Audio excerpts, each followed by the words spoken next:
एक छोटा सा सी ऑटर बिल्कुल अकेला था। वो अभी बेबी ही था जब उसने अपनी मम्मी को खो दिया। अब वो अपनी पीठ के बल तैर रहा था, डरा हुआ और भूखा।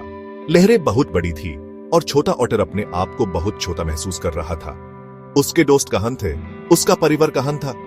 वो विम्पर्ड। एक छोटा सा रोना बड़े समुंदर में खो गया। सी ऑटर ने वो याद करने की कोशिश की जो उसकी मम्मी ने उसे सिखाया था। कैसे सॉफ्ट स्केल्प में सोना है, कैसे पत्थर से शेल्स तोड़कर खाना है।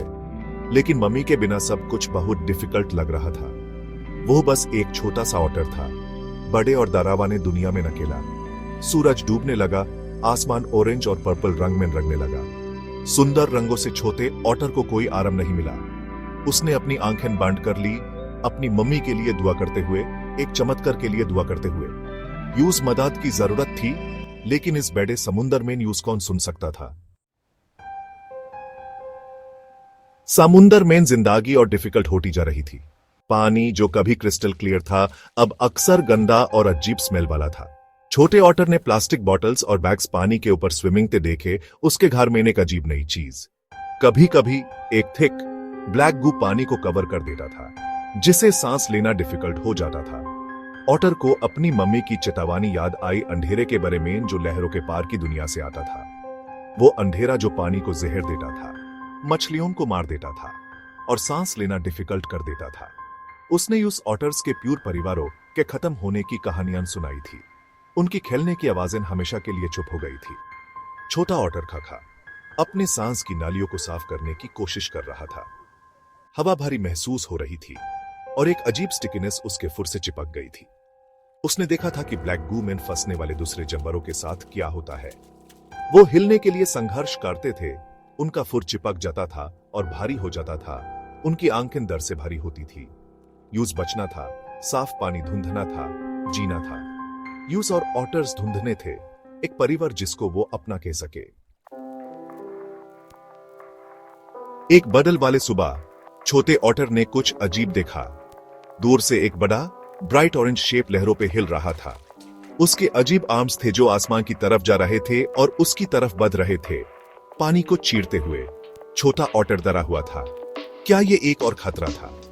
जैसे ही अजीब चीज करीब आई, छोटे ऑटर ने आवाजें सुनी। इंसानी आवाजें, तेज और अनजान। वो पानी में वापस डुबकी लगाकर छुपना चाहता था, लेकिन कुछ उसे रोक रहा था। शायद, बस शायद, ये इंसान अलग थे। शायद वो मदद कर सकते थे।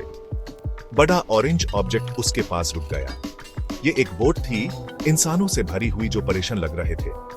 वो आपस में बात कर रहे थे, उसकी तरफ इशारा कर रहे थे और उनकी आवाजें चिंता से भरी थी।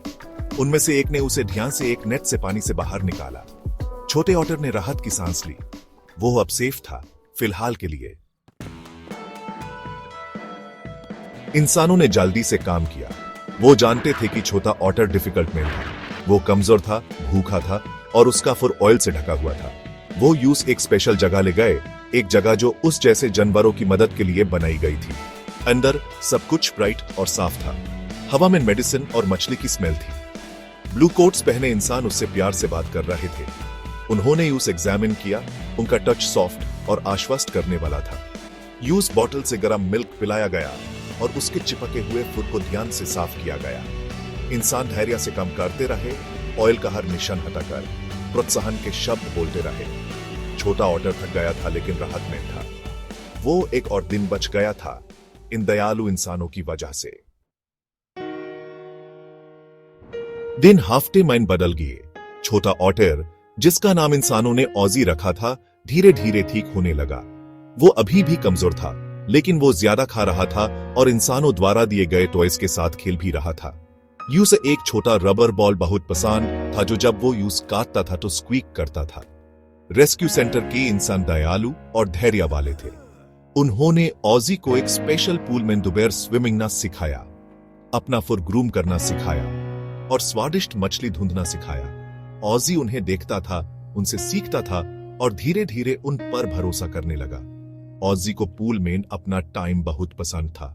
यह यूस समंदर में उसके घर की याद दिलाता था, क्रैब्स के लिए डिविंग करने और केल्प के साथ खेलने की।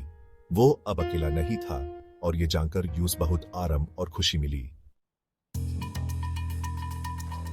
स्विमिंग ना ऑजी के लिए स्वाभाविक था, लेकिन ऑयल ने यूज कमजोर कर दिया था। इंसानों ने यूज अपनी ताकत बनाने में मदद की। वो उसके हर स्प्लैश, हर डीव के लिए चीर करते थे। ऑजी को पानी में घूमना और फ्लिप करना पसंद था, अपने रेस्क्यूअर्स के लिए शो ऑफ करना। वो अकेला नहीं था, दूसरे रेस्क्यूड ऑटर्स उसके साथ पूल शेयर करते थे। वो गेम्स खेलते थे, कुश्ती करते थे और ऑजी को ऑटर लाइफ के ट्रिक्स सिखाते थे। एक दिन ऑजी ने डीवर पर एक मैप देखा। इसमें समुंदर और एक छोटा सा आइलैंड दिखा रहा था जो ऑटर्स के लिए एक सेफ हावेन था। अब उसका एक नया मिशन था, स्ट्रांग और हेल्थी होना ताकि वो फाइनली घर लौट सके। वो दिन आ गया। ऑजी फाइनली समुंदर में वापस जाने के लिए काफी स्ट्रांग था। वो किनारे पर खड़ा था, रेत उसके पॉज के नीचे मजबूत थी। नमक और सीवीड की स्मेल उसकी नाक में भर गई और लहरों की आवाज उसके कानों के लिए म्यूजिक थी। ये उसका घर था और वो फाइनली वापस आ गया था। इंसान भी वहां थे, यूस आंखों में आंसू लिए देख रहे थे। ऑजी जानता था कि वो यू से जाते हुए देखकर उदास थे, लेकिन वो ये भी जानता था कि वो खुश थे कि वो वहां वापस जा रहा था जहां वो बिलोंग करता था। उसने उनके हाथों को एक आखिरी बार नर्च किया, उनके सारे प्यार और देखभाल के लिए एक चुप धन्यवाद। अपनी टेल को फ्लिक करते हुए ऑजी पानी में छलांग लगाई। ये बहुत अच्छा लगा। वो स्विमिंग और डिविक करंट को अपने पास से गुजारते हुए महसूस किया। वो आजाद था। ऑजी जानता था कि वो उन इंसानों को नहीं भूलेगा जिन्होंने उसे बचाया था। वो उनकी काइंडनेस को हमेशा अपने दिल में रखेगा। ऑजी की कहानी दूर दूर तक फैली। जिन लोगों ने यह सुना वो छोटे ऑटर के साहस और इंसानों की काइंडनेस से प्रभावित हुए। उन्होंने समुंदर और उसके सभी क्रीचर्स की रक्षा का महत्व रियलाइज किया। ऑजी उम्मीद का प्रतीक बन गया। उसने दुनिया को दिखाया कि जब चीजें ब्लीक लगती है तब भी लड़ने का, विश्वास करने का और कभी हार न मानने का एक कारण होता है। उसने सबको याद दिलाया कि हर जीवित प्राणी का नेचर के डेलिकेट बैलेंस में एक रोल होता है। लोग उसकी फ्लाइट से प्रभावित हुए और एक्शन लेने के लिए प्रेरित हुए। स्ट्रिक्टर रेगुलेशंस की मांग करने, इको फ्रेंडली प्रैक्टिसेस अपनाने और ओशन कंजर्वेशन के महत्व के बारे में अवेयरनेस फैलाने के लिए उसकी कहानी पूरी दुनिया में गूंजी। अनगिनत लोगों को फर्क लाने और एक ऐसे फ्यूचर के लिए काम करने के लिए प्रेरित किया जहां इंसान और जानवर हार्मनी में रह सके।